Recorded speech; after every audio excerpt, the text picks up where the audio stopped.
অভিযোগ তুলতে পুলিশের সাজানো নাটক ধরা পড়ে গেছে। গত 13 অক্টোবর দিবাগত গভীর রাতে ঢাকার মিরপুরের 6 নম্বর সেক্টরের মসজিদ গলিতে কাউন্টার টেররিজম ইউনিটের একটি গাড়ি এসে থামে। এরপর দেখা যায় কয়েকজন পুলিশ এই গাড়ি থেকে নেমে রাস্তার এক পাশে কতগুলো ইট সারিবদ্ধ করে সাজায়। এর উপর তারা একটি সিলভার কালারের যন্ত্র বসায়। এটি মূলত একটি বোমা। ছবিগুলো ধারাবাহিক আকারে দেয়া হয়েছে। প্রথম ছবিতে দেখা যাচ্ছে ইটের সারি সাজিয়ে বোমাটি বসানোর জন্য তৈরি করছেন কালো পোশাকে কাউন্টার টেররিজম ইউনিটের একজন সদস্য। দ্বিতীয় ছবিতে দেখা যাচ্ছে বোমাটি বসানো হচ্ছে। তৃতীয় ছবিতে দেখা যাচ্ছে ইটের সারির উপর বোমাটি বসানোর পর পজিশন নেওয়া হচ্ছে। চতুর্থ ছবিতে দেখা যাচ্ছে বোমাটি রেখে সবাই দূরে সরে গেছেন। পঞ্চম ছবিতে দেখা যাচ্ছে সবাই দূরে সরে গিয়ে বিস্ফোরণের ঘটনার পর ইটগুলো ছড়িয়ে ছিটিয়ে গেছে। স্থানীয়রা জানায় রাতে বিকট আওয়াজে কেঁপে উঠেছিল পুরো এলাকা। ষষ্ঠ ছবিতে দেখা যাচ্ছে বিস্ফোরণের পর তারাই আবার ফিরে এসে পরীক্ষা নিরীক্ষা করছেন।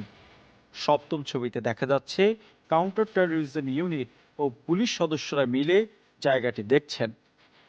অষ্টম ছবিতে দেখা যাচ্ছে বিস্ফোরণের জায়গাটি পরীক্ষা নিরীক্ষা ও ছবি তুলছেন তারা। নবম ছবিতেও দেখা যাচ্ছে পুলিশ পরীক্ষা নিরীক্ষা করছে। প্রত্যক্ষদর্শীরা জানায় পুলিশ নিজেরাই জঙ্গি নাটক সাজানোর পরিকল্পনার অংশ হিসেবে গভীর রাতে মিরপুরের 6 নম্বরে এ বিস্ফোরণ ঘটান।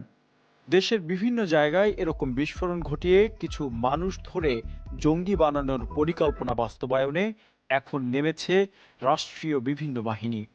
মিরপুরের এই ঘটনায় আমার দেশের অনলাইনে সংবাদ প্রকাশের পর পুলিশের বরাত দিয়ে বিভিন্ন দালাল মিডিয়া প্রচার করেছে গভীর রাতে স্থানীয় একটি ফার্মেসি লক্ষ্য করে ককটেল ছুড়ে মারা হয়েছিল।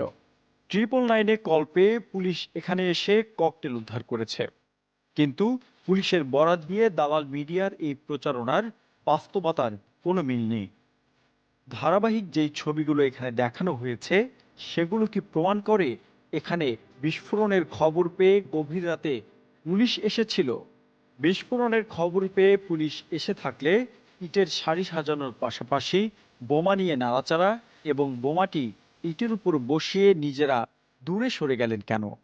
কেনই বা বিস্ফোরণের পর আবার ফিরে এসে এগুলো নিয়ে নাড়াচাড়া করলেন?